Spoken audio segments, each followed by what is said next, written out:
अस्सलाम वालेकुम। आज की हमारी कहानी सब्र और अल्लाह ताला पर भरोसे और यकीन के बारे में है। बड़ी जबरदस्त स्टोरी है, कंप्लीट सुनिएगा। सुर्ख जोड़े में मलबूस मैं सजे हुए उस कमरे की खामोशी और खुशबुओं के दरमियान अपनी जिंदगी के नए सफर का हसीन ख्वाब बुन रही थी कि अचानक कमरे का दरवाजा एक जोरदार धमाके से खुला था। मेरे शौहर के कदमों की चाप मेरे करीब आकर रुकी, मगर उससे पहले कि मैं कुछ समझ पाती, वो मोहब्बत से मेरा घूंघट उठाता उसने पूरी कुव्वत से मेरा दुपट्टा सर से खींचा और परे फेंक दिया। मैं हका बका रह गई और अभी संभल भी नहीं पाई थी कि एक जोरदार थप्पड़ मेरी गाल पर आ लगा था, जिसने मेरी समातें तक सुन कर दी थी। कहने लगा, तुम कौन हो? तुम कौन हो और मेरे बिस्तर पर क्यों बैठी हो? चलो उठो यहाँ से, अभी के अभी बाहर निकलो। उसके इन कड़वीले और तीखे अल्फाज ने मेरे जिस्म में एक सनसनी सी दौड़ा दी थी और मेरे अरमान लम्हों में किरची किच्ची हो गए थे। मैंने कांपते हाथों से अपने बिखरे बाल समेटे और डरते हुए अभी उसके चेहरे की तरफ देखा ही था कि उसने एक वहशियाना अंदाज में मेरा बाजू अपनी गिरफ्त में ले लिया और मुझे घसीटते हुए बेड से नीचे उतारने लगा। आखिर वो ऐसा क्यों कर रहा था? मेरा नाम सायरा है और मेरी जिंदगी इन कच्चे मकानों जैसी थी जो जरा सी बारिश में भीग जाते हैं। हम 3 बहनें थीं और सर पर बाप का साया ना होने की वजह से मेरी बेवा माँ ने हमें बड़ी मेहनत मुशक्कत से पाला था। गुर्बत की तपती धूप हमारे सहन में हर वक्त डेरा डाले रखती थी, लेकिन मेरी माँ की एक ही दुआ थी कि अल्लाह उनकी बेटियों के नसीब अच्छे कर दे। वो दिन भर मोहल्ले के कपड़े सीकर थोड़ी सी रकम जमा करती ताकि हम दो वक्त की रोटी सुकून से खा सकें। सायरा बेटी, जरा ये नीले सूट की तरपाई तो कर देना, बाजी कल सुबह मांगने आ जाएंगी, माँ थके हुए लहजे में कहती और मैं खामोशी से सुई धागा थाम लेती। जिंदगी के इस कठिन सफर में हमने कभी बड़े ख्वाब नहीं देखे थे, हमेशा सब्र किया था और अल्लाह ताला पर भरोसा किया था। बस यही तमन्ना थी कि कोई इज्जतदार रिश्ते मिल जाएं जो हमें सहारा दे सकें और मेरी माँ के कंधों से ये बोझ जरा हल्का हो जाए। फिर एक दिन अचानक हमारे मोहल्ले की तंग गली में एक महंगी काली गाड़ी आकर रुकी थी, तो जैसे पूरे मोहल्ले में एक हलचल सी मच गई। शहर के एक बहुत बड़े और बाअसर खानदान की खातून अपनी बेटी के साथ हमारे कच्चे घर के सामने खड़ी थी। सारे मोहल्ले के बच्चे उस गाड़ी को देखकर खुश हो रहे थे। मेरी माँ ने घबरा कर पुराना दुपट्टा सर पर ठीक किया और उन्हें अंदर बिठाया। वो लोग जितने अमीर थे उतने ही खुश इखलाक नजर आते थे। हमें जहेज में कुछ नहीं चाहिए, बस एक नेक और साबर लड़की चाहिए जो हमारे घर की रौनक बने। उस खातून ने मेरी माँ का हाथ थामकर बड़ी ही आजिज़ी से कहा था। मेरी माँ की आंखें उनकी दौलत से नहीं बल्कि उनके लहजे की मिठास देखकर भर आई थी। उन्हें लगा कि शायद बरसों की दुआएं रंग ले आई हैं और अब उनकी बेटियों के दिन फिरने वाले हैं। वो बार बार कहती थी, बेटी तू बड़ी किस्मत वाली है, जो लोग इतने बड़े घर से तेरे लिए बुलावा आया है, शायद अल्लाह ताला ने मेरी दुआएं सुन ली हैं। शादी की तैयारियां इतनी जल्दी में शुरू हुई कि मुझे सोचने या समझने का मौका ही नहीं मिला। उन लोगों ने बहुत ज्यादा जल्दी मचा दी। वो लोग रोजाना कीमती तोहफे, रेशमी जोड़े और मिठाइयां भेजते थे, जिससे घर का माहौल बिल्कुल बदल गया था। मैंने एक बार डरते डरते अपनी माँ से पूछा था, माँ वो लोग इतने अमीर हैं, उन्हें मुझ जैसी गरीब लड़की को क्यों चुना, और वो लड़का कैसा है? माँ ने माथा चूमकर कहा, पागल ना बन, नसीब जब जागते हैं तो ऐसे ही होता है। लड़का बहुत शरीफ है, बस जरा शर्मीला है, इसलिए सामने कम कम आता है। शादी का दिन करीब आया तो पूरे मोहल्ले में मेरी खुशकिस्मती के चर्चे थे। मेरी माँ ने अपनी जिंदगी की तमाम जमा पूंजी, एक एक रुपया और यहाँ तक के अपने कानों की बालियां तक बेच डाली। उसने बुरे वक्त के लिए जो भी बचा रखा था मेरे जहेज पर लगा दिया। वो बहुत खुश थी। वो बहुत खुश थी कि उनकी बड़ी बेटी एक महल जैसे घर में जा रही है, जहां उसे कभी किसी चीज की मेहनत नहीं करनी पड़ेगी, किसी चीज की कमी नहीं होगी, माँ की तरह मेहनत नहीं करनी पड़ेगी। रुखसती के वक्त का मंजर बड़ा रिक्कत आमेज था। माँ ने मेरा हाथ दामाद के हाथ में देते हुए कहा था, बेटा मेरी बेटी बहुत मासूम है, इसका ख्याल रखना। मैंने देखा कि मेरा शोहर शावेज खामोशी से सर झुकाए खड़ा था। उसने कोई जवाब नहीं दिया, बस एक अजीब सी नजर मुझ पर डाली। गाड़ी में बैठते वक्त मेरे दिल में एक अनजाना सा खौफ सर उठा रहा था। वो आलीशान कार और महंगे जेवरात मुझे अपने गिर्द एक बोझ महसूस हो रहे थे। जब मैं उस बड़े महल नमा कमरे की घर की दहलीज पर पहुंची तो ससुराल वालों ने बड़ी धूमधाम से मेरा इस्तकबाल किया था, मगर उनकी आंखों में एक ऐसी चमक थी जिसे मैं समझ नहीं पाई। जैसे ही मैं अपने सजे हुए कमरे में पहुंची और तन्हाई मैसर आई तो वहां की खामोशी ने मुझे डराना शुरू कर दिया था। और फिर वही हुआ जिसका तस्वुर भी मेरे वहमो गुमान में नहीं था। वो पहली रात मेरे लिए किसी इम्तिहान से कम नहीं थी, क्योंकि वहां मेरी मुलाकात उस सच से होने वाली थी जिसे सबने मिलकर हमसे छुपाया था। सुरख जोड़े में बलबूस उस सजे हुए कमरे की खामोशी और खुशबुओं के दरमियान अपनी जिंदगी के नए सफर के हसीन ख्वाब बुन रही थी कि अचानक कमरे का दरवाजा खुला एक जोरदार धमाके से। मेरे शौहर के कदमों की चाप मेरे करीब आकर रुकी, मगर इससे पहले कि मैं कुछ समझ पाती या मैं देख पाती, वो मोहब्बत से मेरा घूंघट उठाता। उसने पूरी कुव्वत से मेरे सर से दुपट्टा खींचकर परे फेंक दिया था।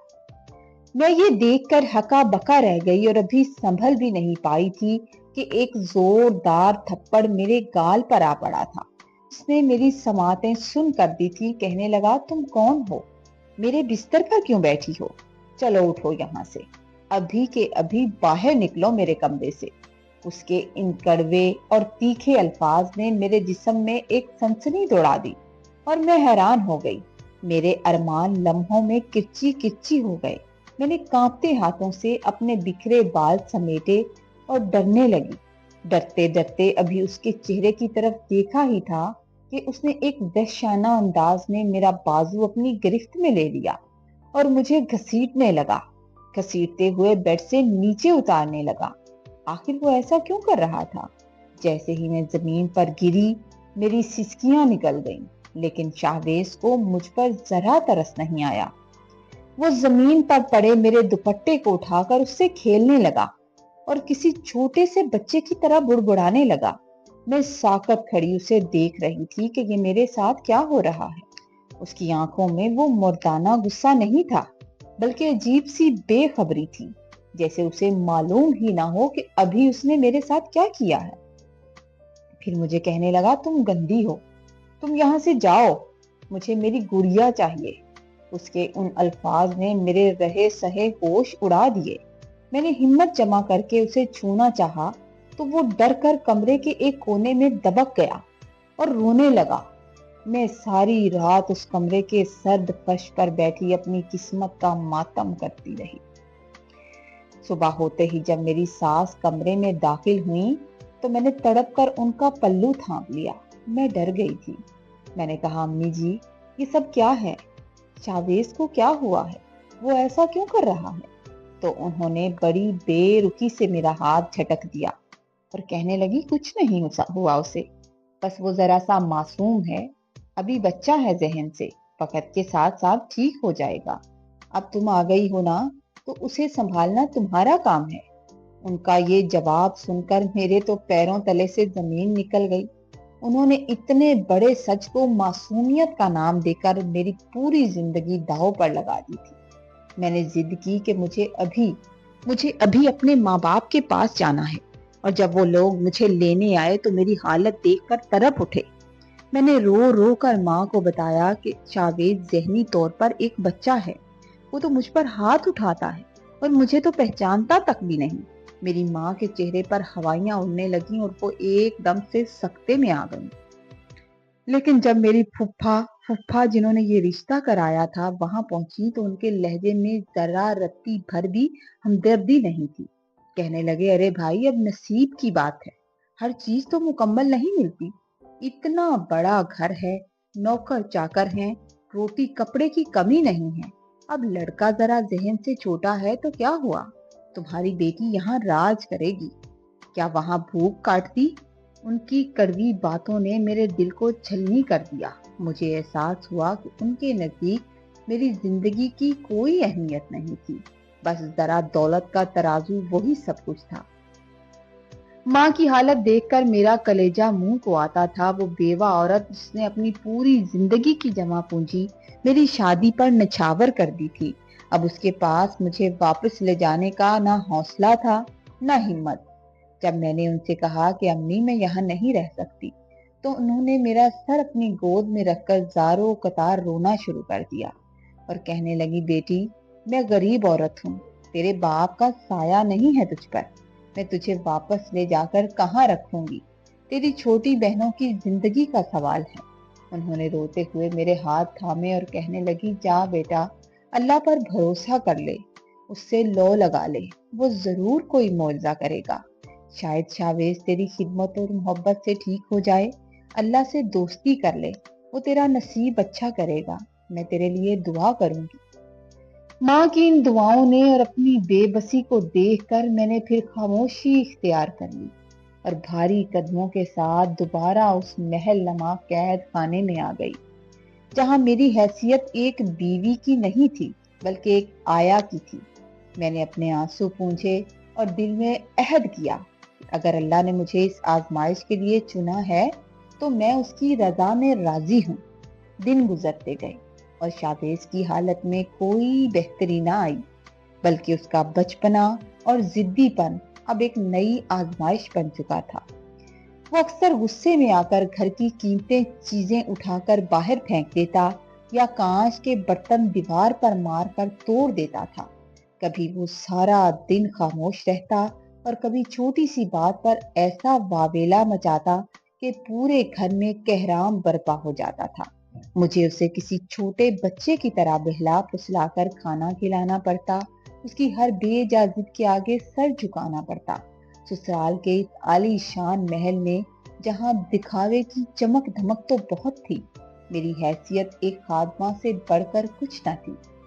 شاویز کبھی مجھے اپنے دوست سمجھ کر خوش ہوتا تو کبھی کسی نامعلوم خوف کے تحت مجھ پر ہاتھ اٹھاتا۔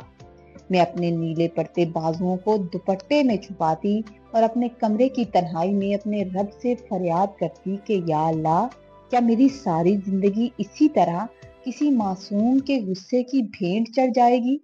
اسی دوران مجھے ان دیواروں کے پیچھے چھپا وہ بھیانک سچ بھی معلوم ہوا جس نے میرے دل کو پاش پاش کر دیا تھا۔ چاویز کے گھر والے بڑے سماجی ورکر تھے، شہر کی بڑی بڑی تقریبات میں ان کا آنا جانا تھا اور وہ اپنے نام اور مرتبے کو لے کر بہت حساس تھے۔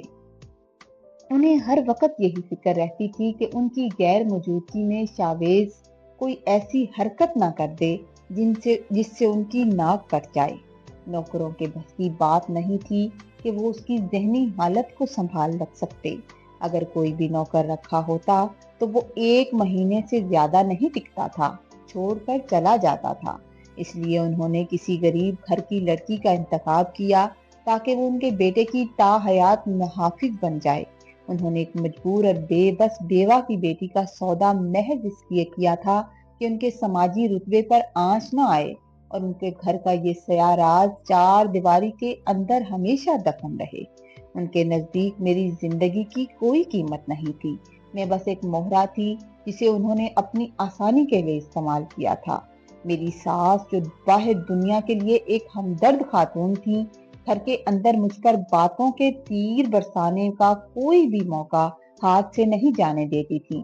جب بھی شاویز کوئی نقصان کرتا، سارا ملبہ مجھ پر گرا دیا جاتا۔ کیسی جاہل لڑکی ہو تم، ایک بچے کو نہیں سنبھال سکتی؟ کیا تمہاری ماں نے تمہیں سلیقہ نہیں سکھایا؟ پورے گاؤں میں تو تمہاری ماں کا سلیقہ مشہور تھا۔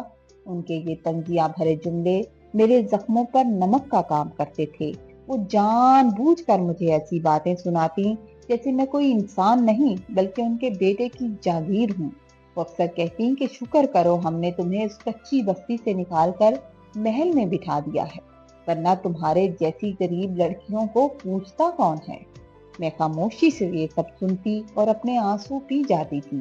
مجھے محسوس ہوتا کہ انہوں نے نہ صرف میرا حال بلکہ میرا مستقبل ایک ایسے انسان سے جوڑ دیا ہے جس کے ساتھ نہ تو کوئی بات کر سکتی تھی اور نہ ہی کوئی دکھ بانٹ سکتی تھی۔ ان تمام تر سختیوں اور تانوں کے باوجود میں نے اپنی ماں کی نصیحت کو پلے سے باندھ لیا تھا۔ میں نے شاویز کی نفرت کے بجائے اسے محبت اور شفقت سے سنبھالنا شروع کر دیا۔ جب وہ بیمار ہوتا تو میں راتوں کو جاگ کر اس کے سر پر ٹھنڈی پٹیاں رکھتی تھی اور اس کے لیے اللہ سے گر گڑا کر معافی مانگتی۔ کبھی کبھی جب وہ پرسکون ہوتا تو معصومیت سے میرا ہاتھ تھام لیتا تھا اور اس وقت مجھے احساس ہوتا کہ اس بے بس انسان کا تو کوئی قصور نہیں ہے، وہ تو خود اپنی حالت سے بے خبر تھا۔ اصل قصوروار تو وہ لوگ تھے جنہوں نے دولت کے بلبوتے پر دو زندگیوں کا سودا کر رکھا تھا۔ آہستہ آہستہ وقت گزرتا گیا اور پھر میں نے تہیا کر لیا تھا کہ چاہے حالات کتنے ہی کٹھن کیوں نہ ہوں، میں اپنا فرض نبھاؤں گی۔ میں نے اللہ سے دوستی کر لی تھی اور مجھے یقین تھا کہ صبر کا یہ کروا گھونٹ ایک نہ ایک دن ضرور میٹھا ہوگا۔ وقت کا پہیہ گھومتا رہا اور میں نے شاویز کو کسی چھوٹے بچے کی طرح اپنی زندگی کا مرکز بنا لیا۔ اس کی بے تکی باتیں، ضدی حرکتیں اب مجھے غصہ نہیں بلکہ دکھ دیتی تھیں، کیونکہ میں جان گئی تھی کہ وہ خود اپنے ذہن کا قیدی ہے۔ لیکن اچانک شاویز کی طبیعت کچھ دنوں سے بگڑنے لگی اور اسے تیز بخار نے آ گھیرا تھا۔ وہ کئی دن بستر سے اٹھ نہیں پاتا تھا اور معصومیت سے میری طرف دیکھ کر کہتا، مجھے درد ہو رہا ہے، کیا میں ٹھیک ہو جاؤں گا؟ میں اس کا سر اپنی گود میں رکھ کر گھنٹوں سے بہلاتی اور اس کے لیے اللہ سے گڑ گڑا کر دعا مانگتی تھی۔ ہسپتال کے چکروں اور دوائیوں کے اس شور میں سسرال والوں کا رویہ اب بھی ویسا ہی سرد تھا۔ وہ ہسپتال کے کمرے میں آتے تو محض دکھاوے کے لیے، جبکہ اصل خدمت اور راتوں کو جاگنا صرف میرے حصے میں آیا تھا۔ شاویز کی حالت دن بدن گرتی ہی جا رہی تھی۔ ڈاکٹروں نے جواب دے دیا کہ اس کا بچپن سے کمزور جسم اب مزید لڑنے کی طاقت نہیں رکھتا۔ وہ آخری رات میرے لیے کبھی نہ بھولنے والی قیامت تھی۔ شاویز ہسپتال کے بستر پر نیم بے ہوشی کی حالت میں تھا۔ اس کے چہرے کی وہ شرارت اب زردی میں بدل چکی تھی۔ اچانک اس نے آنکھیں کھولیں اور پھر بڑے سکون سے میرا ہاتھ اپنے دونوں ہاتھوں میں تھام لیا تھا۔